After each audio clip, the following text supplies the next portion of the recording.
tragedy, and people are getting involved and coming Right. back. You're evoking a response that's going to change a life. Yeah. Right. Let's go to the next picture, the Aka girl picture. Tell us what that's about. This was in Thailand, and we were doing a story on human trafficking, prostitution, and those kind of things. And we went way up in the hill country to photograph this tribe, and it's beautiful, beautiful people taking pictures everywhere. Some of the older women had chewing betel nut for years. Yes. They're all red in their mouth. Yeah.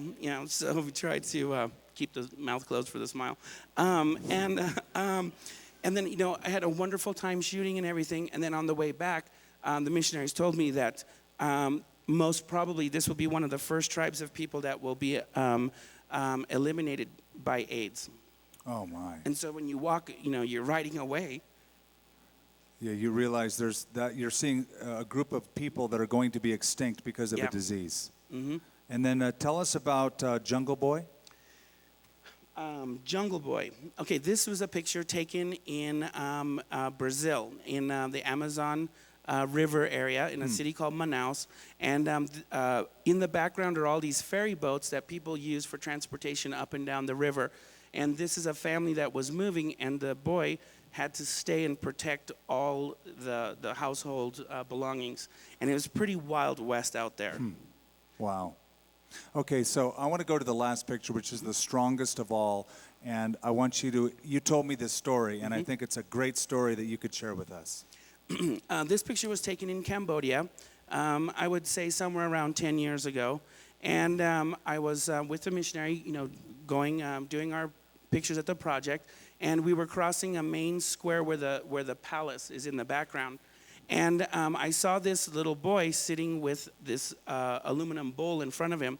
And so I told the missionary, hey, let's go find out what the story is here. So, through sign language and then, trying to communicate and things, we started taking pictures. And the little boy was just so warm and friendly.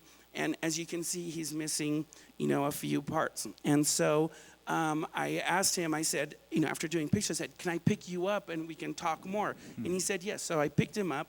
And you know how it is with kids, you can play the game like, I'm going to pretend like I'm going to drop you. But with him, he couldn't grab, whereas other kids could grab and hold on. So I found out that his mother was exposed to things like Agent Orange, and he was born that way. And because of the society, he would not have any hope to have a job or a life or a family. And therefore, the only way that they could survive was through begging.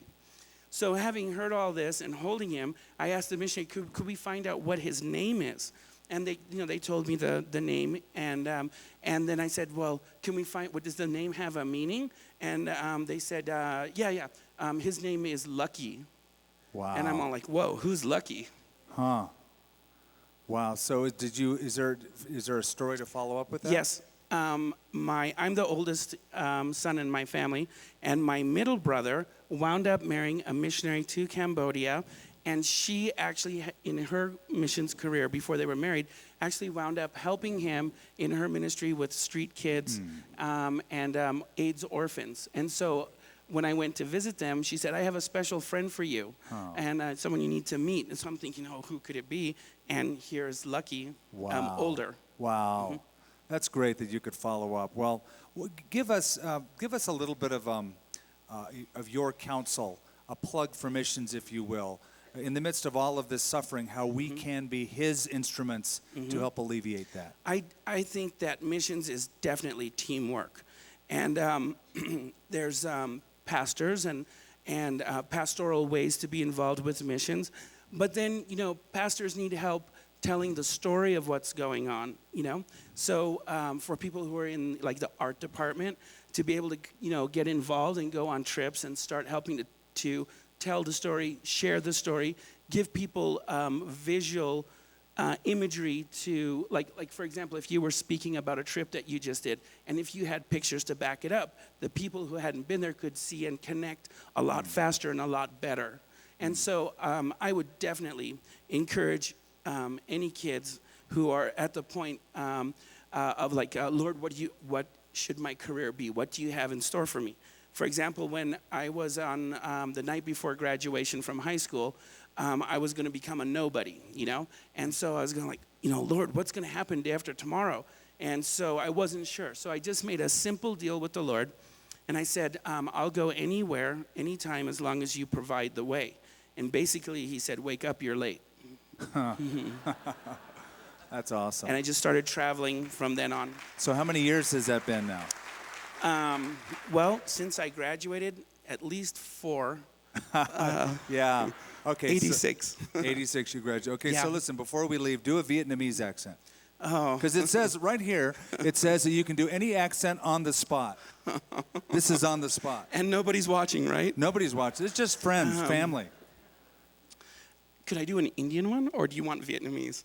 Well, you did a Something. little Vietnamese Yeah. up in my office. That was pretty cool. Yeah. Okay, Pastor. So after you take the photo, do you like to come for a ride with the tuk-tuk? Okay. Okay, so one more accent. One more? We're in Germany now. Yeah, so I noticed that you have the Leica camera, and that's a fantastic camera. It's strong, and it's beautiful, and sort of like you, Pastor. Oh, please. Okay, that's enough. David Dobson, thank you for coming. Thank you.